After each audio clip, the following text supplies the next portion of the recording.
with the wild and crazy offseason we've already had in the NBA so far this offseason, I thought, what way to add to the craziness than to bring on a guest. And today we're bringing on CP THe Fanchise from Knicks Fan TV. Let's go ahead and get into that right after this.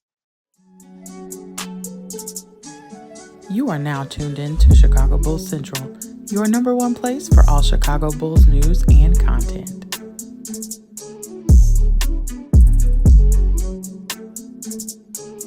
Extremely excited to bring to the show. This is CP THe Fanchise from Knicks Fan TV, who's been over there doing his thing, man. How you doing, brother? Good, man. Just a quick correction. It's the franchise, no R. For the fans, right. The franchise. The fans, the franchise. Yeah, man. But absolutely a pleasure to be on with you, man. For sure, man. So like our franchises seem like to always be connected every couple of years, right? And we'll talk about it here in a second. But man, before we even get into the basketball, I want to talk about you some. So of course you started Knicks Fan TV. Your journey has been crazy, an inspiration to like a lot of us content creators, especially getting in this game. If you like through the journey and the things that you've been through and still hoping to obtain and stuff, like what's the biggest thing it's taught you about yourself? Because I feel like we always focus on like the content and everything, but it's a journey also learning ourselves through this as well. Yeah, I mean, for me, it's when I started it 6 years ago to now, it's just a testament to my commitment, and I felt like I finally tapped into my passion.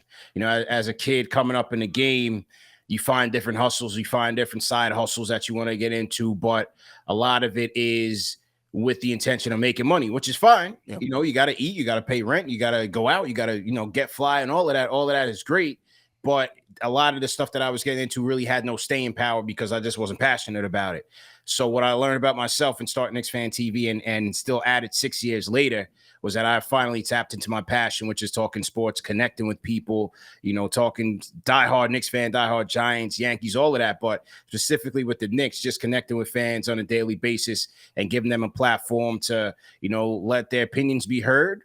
You let their emotions be heard. Sometimes it's not what people want to hear. Sometimes, it could be negative. But listen, this is what sports is all about.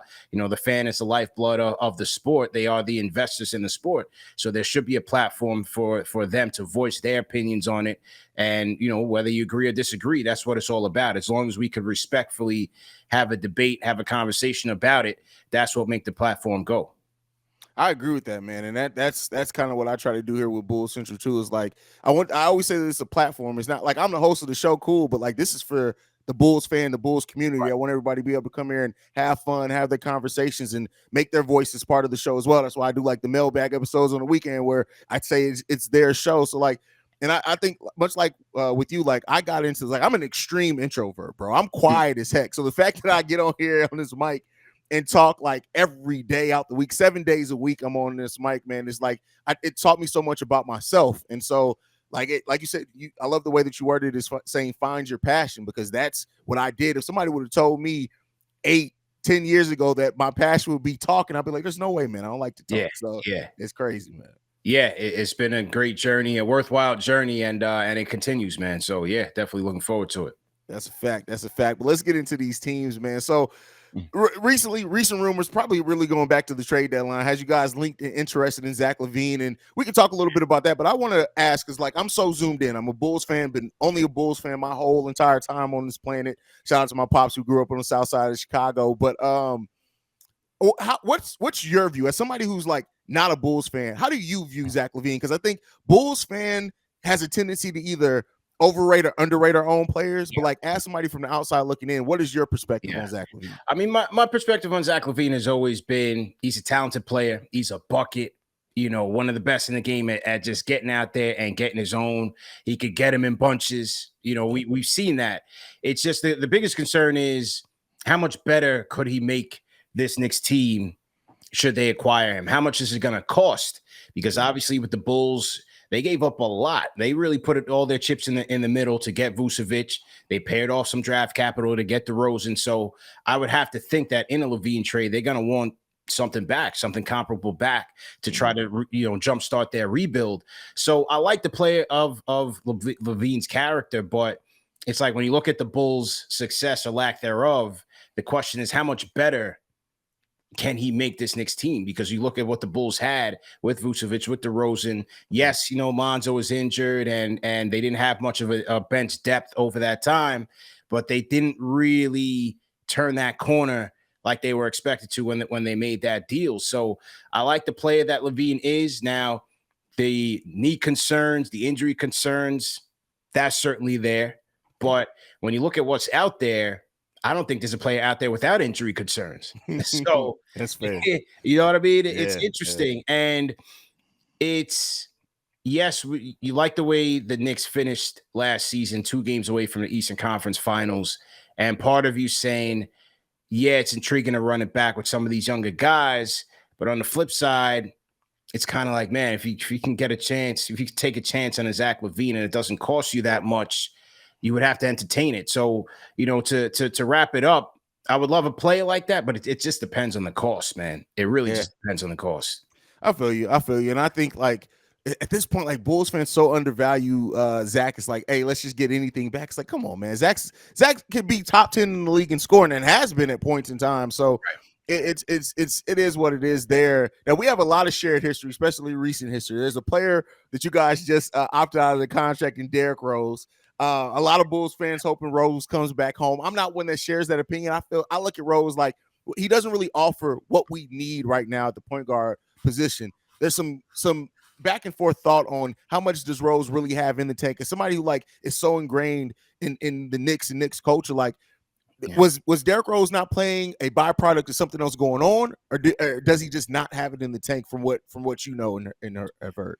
To me, nobody would know better than Tibbs. Yeah. Right. Nobody would know better than Tibbs, a guy who everybody says has a proclivity to lean on veteran players. If Tibbs isn't playing Rose, he knows that the gas is coming out of the tank. But make no mistake, man, when Derrick Rose came to the Knicks 3 years ago at that trade deadline, he was the final piece to really solidify their run to locking in that 4th seed. And yes, it didn't turn out well with the Hawks. But if you watch that team when Rose got there, Julius took them to that level, and then Rose took them over the top to really, really lock that in, man. He was so dynamic off the bench. He had excellent chemistry with Emmanuel Quickly, Obi Toppin.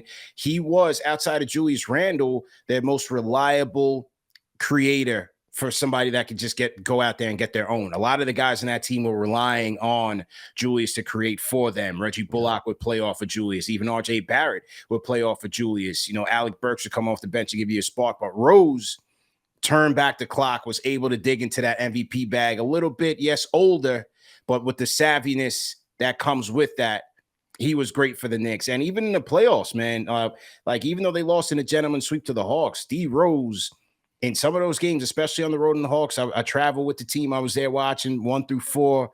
He was dynamic, man. But I just felt like as the years went on, he just became less and less effective on both ends of the floor. Defensively, he's just not there. And offensively, just doesn't, he's losing his lift year after year. So, as I said, I think nobody would know better than Tibbs whether he still has it.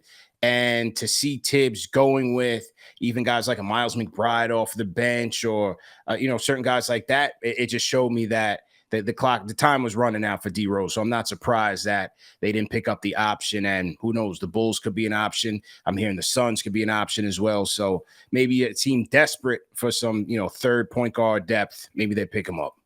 Yeah, I mean, I hope the world for D Rose. Like, I really do hope that he can get in, and I really hope he can get a title before he gets out the game. I really do. Like, when you look at like what he was able to accomplish before the knee injury and everything, like the fact of the matter is we've never got to see a Derrick Rose in his prime because it was taken away from him. And even though he came back, he changed his game. He was able to still find a way to be an effective player for a handful of years.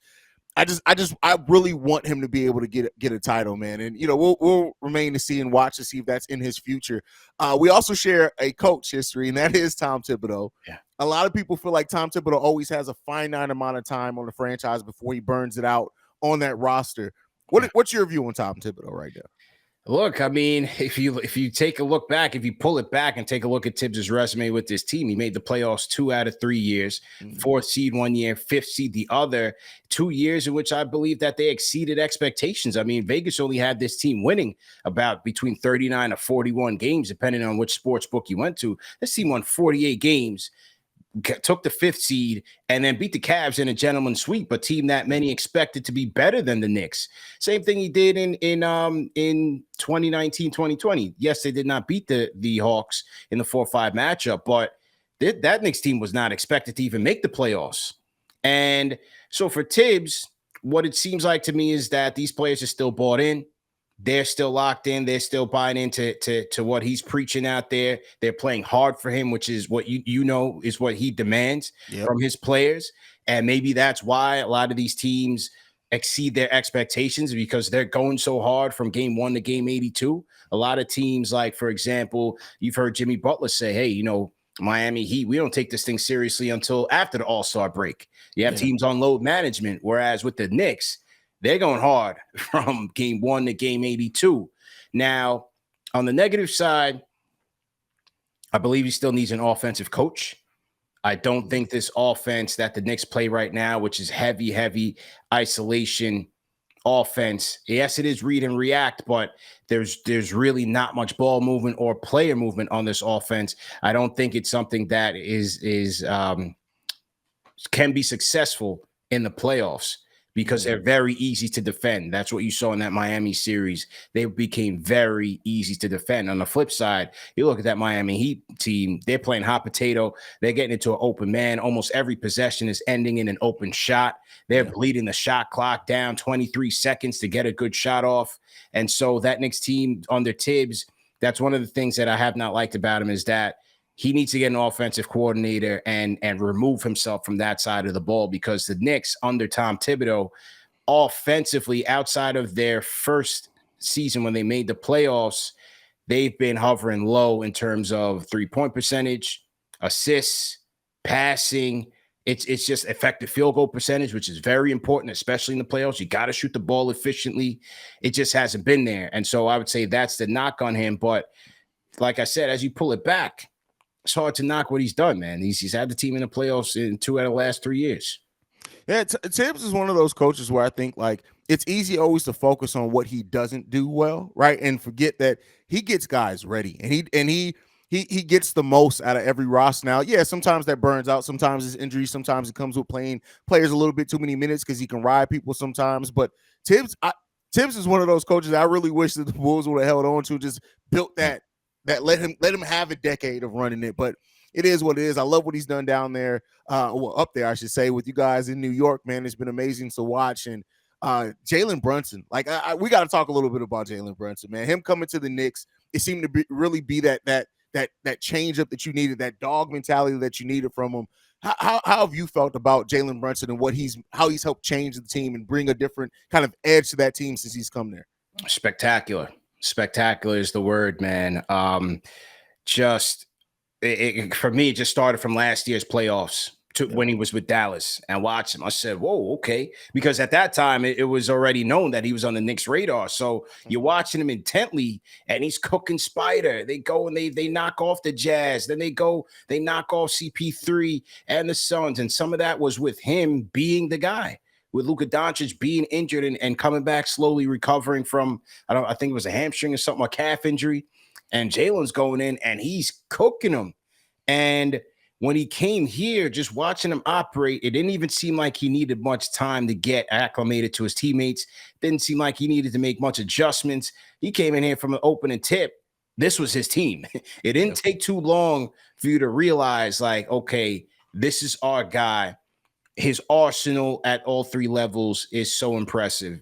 His footwork, it's impeccable. It's a masterclass when you watch how he operates, how he uses his footwork, his strength, his physicality to create separation, whether it's a guy that's his size or even a wing. Sometimes you saw wings when you play certain teams, they would put wings on him and he's still able to get his shot off. And so it was just masterful to see him work. But I think the most important thing about his acquisition, what he's brought to this team, was his mental strength, his mental toughness. Because in this town, it's not easy to play here. It's not easy to handle the pressure of winning in New York. And he came in here, he took the reins right away, and his maturity and mental toughness was something that I hadn't seen in a while in a Knicks player. Somebody that would hold themselves accountable after losses, like, yeah, I got to be better. I got to do this. And he would do it. Yeah. He would do it. He would come off of a bad game, and the next night he'd give you 30, 40, and just cook, man. So the Knicks got themselves a real dog, a real steal when you look at the contract that they signed. Can't talk about overpaid anymore. Jalen Brunson is the real deal. Certainly got snubbed in the All-Star game and All-NBA honors, but, only so many people can make it. I wish they would expand the rosters because he's certainly deserving. For sure, especially as they look to go to like remove positions being part of that voting and stuff. We'll see what they do with that. I think when we all came into the season, I think people kind of looked at the Bulls and the Knicks very similar. Not as much space between them as what ended up being this season. There's a lot of space between the Bulls and the Knicks. Yeah. I always like, especially when it's not Bulls fans again, because I can admit I'm so zoomed in on just the Bulls. Like, we hear so much about the Bulls roster. They need to do this, rebuild this. Some people want to see blow it all up. Some people want to see retool. As somebody who's also a basketball fan, outside of just a fan of one team, what's your view on the Bulls roster right now? Well, the Lonzo thing hurts. The Lonzo thing hurts because they were doing well when he was cooking, and it doesn't seem like he's going to come back, man. So that hurts. I thought the Vucevic, going all in for Vucevic, was a big mistake. I don't look at him as a big time player like that. Talented player, but I didn't look at it as, okay, you go get Vucevic, you go get DeRozan, and now you have yourself a championship core. I didn't look at those three guys as a championship core. I just didn't see it. And so I thought it was a risky gamble for them to go all in on those three guys. And then the Lonzo thing kind of falling apart really didn't help them. I like Caruso a lot. He's a player who I felt like once they picked him up in free agency, he was going to be a glue guy for any team. I love the Caruso acquisition. Pat Williams, decent. I don't think he's lived up to. Remember when Pat Williams was in the draft and he rose up those draft boards, they were talking about, okay, this guy could be the next Kawhi Leonard, right? Yeah. But he hasn't really lived up to that. And then I don't see much off of the bench. Ayo's nice. I think Ayo could be a nice scrappy defender, backup point guard. We'll see what happens with Kobe White. He's a restricted free agent. He's a restricted free agent. But other than that, like, I don't see much depth on that roster. And coming into the season, as you said, I had them around the Knicks, hovering around play-in territory, maybe 6, 7, 8, 9, around there, because I didn't think they were going to maintain where they were the year before that. And it kind of showed. So it's going to be interesting to see what the offseason holds. Does LaVine get dealt? Does DeRozan get dealt on that expiring deal? Does Vucevic come back? They got a very interesting offseason ahead, man. Yeah, I mean, my thing is like our front office just seems like it's slow to move off their mistakes. They almost double down on a mistake. And like you said with the Vucevic thing, at the time, I really liked the move, but then, we missed the playoffs his first year, came here on the trade deadline. Zach LaVine was out for 2 weeks with COVID. We were on the path to make the playoffs. We ended up giving an additional lottery pick then, a lottery pick this year. And so that trade is ultimately it's a blemish for sure. Yeah, and, I understand why they have to try to bring him back this offseason because, hey, he's still a top 10, top 12 center in the league. Yeah. And so you can't let him walk for nothing, especially when you don't have cap space. But something has to give with this roster eventually. And if you're not going to do it this offseason at the trade deadline, something, but it just doesn't seem like our front office is willing to do that type of move. And so I really don't know, man. It's going to be an offseason of like, a frustration is the way that I could probably word it the best, man. It's hard to tell which direction they really want to go in. I mean, you correct me if I'm wrong. It's just hard to tell which direction they want to go in. When you make those moves like they did for Vucevic and even for DeRozan, I'm always of the belief that you have to see it through for at least a couple of years to see if you could get some sort of return on your investment. Because as a general manager, as a general manager, you're pitching that to your owners like, okay, this is it. You know what I mean? It's hard to kind of double back because a lot of general managers don't get that second chance. Now, you guys did bring in, Artur's Karnashova. Right. And that was when, 2 years ago? That was 3 years ago. 3 years ago. 3 years ago. So maybe he gets another run at a rebuild. We'll see. What do you think? I mean, the thing is, we've only had president of basketball operation. We've only had 3 in our history. Usually for the Bulls, if you're the president of basketball operation, you're getting at least a decade. That's just the kind of way that it's gone. So I think he's going to get another run at it. I just think that ownership because he went all in, right? He went to try to get Vooch. He went to try to get DeMar, gave up a lot of future assets to bring in those two. So I think ultimately, like, right now he's holding on to future assets. He's not trying to make any deal that he has to include any other first round picks in. But then at the same time, you don't want to give up your veteran. He doesn't want to give up his veterans to get more capital back. And so we're sitting in this place now where we have this veteran roster that really the ceiling on it probably is an 8-7 seed. And then we have these young players that aren't getting a chance to develop because we have these veterans in front of them. And so it's just this dichotomy between the two that we're not thriving in any area, either area right now. We gotta figure out something, man. Yeah, I agree, man. You got to pick a direction. You know, like I said, you don't want to. Yes, you do want to see those investments through, but especially when Lonzo went down, it's bad luck. That a lot of that situation for them is bad luck. But at this point, you got to look at it as he's a sunk cost. You're not getting much out of your big three. Maybe this is the time. You know, Zach LaVine had a great year this year, right? Maybe this is the time to see if you can sell high. You have DeRozan on an expiring contract. Is a team like a Portland interested? You know, because a lot of obviously LaVine is the hallmark, but nobody's really talking about DeRozan as potentially being a trade piece for a team out there. I found that to be very interesting. But you know, we have the new CBA ramifications looming.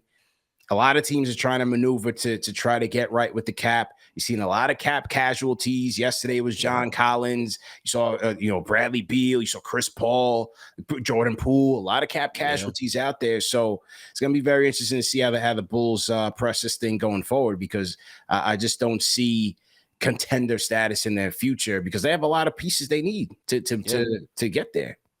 Yeah, and I mean that Lonzo Ball contract is probably the biggest thing harping in him right now. That's $20 million, $40 million because we still got 2 more seasons left on it, and we just not gonna get any value out of it. And like you said, to me, I've already wrote it off. His career is probably over with that. The cartilage replacement surgery that he has. I think people don't really realize that that's usually what elderly people get, so they can have a comfortable ability to just walk, much less play sports. So right, yeah, it's looking real bleak there, and we'll see. What do you think about the people that's been complaining about that it's all about the shoes, that his father ruined them? It's when you have that type, it's more than just the shoes. I can't see it. Yeah, everybody, we love our conspiracy theories. I always have this thing sports are soap operas for men. No, people know that they will build a storyline out of nothing in sports, bro. It's crazy. 100%, man. Yeah, I'm like, I can't believe people doing this, man. Like the triple Bs was so long ago. Now you saying that ruined his career. I can't see that, man. Yeah, and he only wore for the half of his rookie season, right? Like, come on, man. Crazy. LeVar been chilling for the longest. Once LaMelo came into the league, LeVar was like, yo, I'm out. Y'all got it. Yeah. And now they're bringing it back up, man. It's just terrible. But yeah, it sucks to see. Lonzo doesn't look like he's going to be coming back, man. Doesn't look like it. Yeah, unfortunately, man. You mentioned a lot of the crazy deals we've already seen. How crazy do you think this offseason is going to get, man? Because if this is any indication, this may be one of the more exciting off seasons that we've seen in quite a while. Yeah, it already has been, man. When you look at the names that have been going around, Chris Paul traded twice, Bradley Beal being traded. You had the Zion rumors at the draft. I think this could be one of the more dynamic off seasons just by the way that teams are trying to get nimble with the cap so that they're not hamstrung by that second apron. Because if you hit that second apron, you're going to be truly, truly restricted from making moves down the road. And so even Marcus Smart, Boston had to make a move on a Marcus Smart to get better. They had to sacrifice a Marcus Smart. They bring in a Porzingis. Not sure how that works because they remove so much heart and toughness from their team. Yeah. But those are the type of players and the type of moves that you're going to see. So obviously Dame is going to be the guy to watch. Is Dame going to get dealt? Is he finally going to say, hey, I have no chance to win here, because he doesn't? Yeah. And is he going to get dealt? Is it Brooklyn? Is it Miami? That's going to be your marquee name there. Is DeAndre Ayton, although the Suns said they're going to keep him, is that just posturing to try to, up the ante against a team? Or is it because they really haven't gotten any good deals and they want to see how it looks with those 4 before they make any hasty decisions? So I just think this is going to be a fascinating offseason. Brian Windhorst came out today and he just threw some coded language out there about outrageous things that could be going on in Cleveland. Everybody's obviously jumping on Donovan Mitchell to the Knicks. It's just like 3 years in a row that Donovan Mitchell to the Knicks things popped up, man. Yeah. I mean, look, I think it's only a matter of time. He has 2 years plus a player option on his deal. I don't expect him to stay with the Cleveland Cavaliers. I definitely don't. He's been wanting to come play for the Knicks for the longest time. He's out here every offseason. He lives here. He's out here. And so I just don't see him calling Cleveland home for the long term. Now, that could all change. Who knows? Maybe Cleveland gets Bronny and Bron comes back for another one, for a third tour, and they come up with a super team. But I like the Cavs. I just think they're another team that need a little more depth in that rotation, a little bit tougher defensively, especially off the bench, to really put themselves over the top. Yeah, I like a lot of the Cavs rosters, much as I hate to admit it. Like Darius Garland to me is like, it's so much potential in him. I just think he needs to refine his game a little bit more. You look at their front court, Evan Mobley is just a monster. Yeah. And they're one of those young players taking that next step and that leap up to hitting that next tier in the NBA. I just don't know when that's going to happen. And I don't know if they have the right coach for it either. I have my own issues there, but we'll see. We'll see. Yeah, man, I went to Knicks versus Cavs game 2, and that was the one game that the Knicks lost, and they got absolutely destroyed, and Darius Garland was leading the charge, man. I was watching him just annihilate every single Knick he could. It's a joy watching him play basketball, man, and like you said, with Evan Mobley, that could just be it, right? Maybe it's just the natural development and matriculation of an Evan Mobley that ultimately takes him over the top. If he can ultimately be that two-way player that people are expecting or anticipating that he can be, maybe that's a difference maker, man, because I believe that the Knicks really imposed their will and their size on Evan Mobley in that series to where he was really neutralized. That's a fact. That's a fact.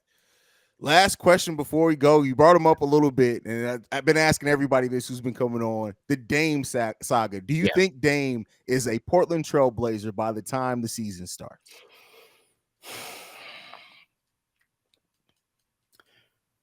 He could, only because I don't see the Blazers in any haste to trade him. He still has he doesn't have much leverage. Maybe they drag it through summer league into the preseason to try to accurately gauge this trade market, see who's desperate. Maybe, I don't know. Is it a 2-team race between Miami and Brooklyn? You would have to think that Dame, being the model citizen, being Portland, he is Portland. Yeah, I think that they will do right by him.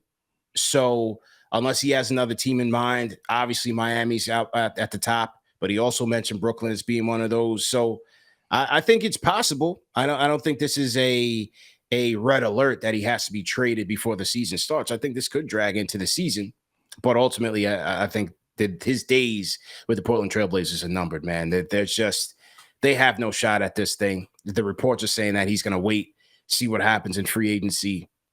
I mean, like I said, maybe they offer you guys something that you can't refuse to get LaVine and DeRozan, but even still, yeah. If Scoot ain't in it, I don't want it. But hey, it is, like we start the conversation off at Scoot. But like, here's what I always say with it: like the Portland Trailblazers have to do what's best for their franchise. And I love Dame. I want to see Dame on a championship contending team. But like they've tried, they've many rebuilt that team like 3 times in the last 5 years. It's not going to happen, and they already have the framework to go younger. You look at Shaedon Sharpe, Scoot Henderson, Anthony Simons. That's already a further along jump start on a rebuild than most teams start with. So true. It may be that time, and they may have to make that difficult decision and just be like, Dame, listen, we love you, but it's best for you and us, man. Yeah. So there's just no point. It's a brand new, it's a young team. I even like Watford. I like Watford on that team. They got some nice young scrappers, man. It's just the timelines just don't match. It's time. Look, Dame, he gave it his all there. But I just think it's for the best of both parties, man, to just keep it pushing. And hey, we'll see if Dame could host up that O'Brien Trophy somewhere. If he goes to Miami as a Knicks fan, I'll be tight. But as somebody in the East, if he goes to Miami, man, I'm gonna be pissed. Yeah, like, I'll be tight, man. I'll be tight, man. Dame and Jimmy like together on the playoff last piece for them. Oh, for You know, sure. watch Jimmy these last 2 years in the finals this year and in the conference finals the year before that. It just seems like he just runs. You look at his numbers, you're like, yo, he did what he could, but it's just not good enough. They just need that one more guy that could just go ballistic on you. And that's Dame, man. They got everything else. They got the 3-point shooters. They got Bam, who's a versatile two-way player, excellent defender, excellent passer. Bam in the mid-range was pretty impressive. I love how Bam approached the finals. Very aggressive. Jimmy's Jimmy, but he's going to be another year older. Yeah. Load management. He's going to have to coast his way to that. They need one more guy, man. I think that's Dame. We'll see, man. We'll see. That's going to be terrible for the East, but hey, it is what it is, man. I'm a basketball fan first, so, I'll enjoy watching it. CP, man, thank you so much for your time, man. Go ahead and tell everybody where they can follow you, get in tune with you, all that good stuff, man. Yeah, absolutely, man. YouTube.com/Knicks Fan TV, Knicks Fan TV on Twitter, Instagram, Facebook as well. CP THe Fanchise on Instagram, Twitter as well. And we got a new channel, the NBA Report, man. Follow the NBA Report on YouTube, Instagram, Twitter as well, man. So definitely appreciate the time. Definitely, man. Thank you so much for tuning in, man. And we're gonna have to link up for because I do these post games and pregame shows during the season. We're gonna have to link up or something on one of those during the season, man. Absolutely, man. No problem. Right. Appreciate you having me on. Anytime, man. Y'all make sure y'all gonna check him out. You already know where to follow me at, man. Thank you for tuning in to another episode of Chicago Bulls Central, man. You guys can follow the show at Bulls Central Pod. You can send any feedback, questions, comments, concerns, bullscentralpod@gmail.com. And lastly, if you want to leave a voicemail and our text message for mailbag episodes, 773-270-2799. We're the number one spot for everything Chicago Bulls related. And we up out here. Peace, y'all. This has been a presentation of the Break Media.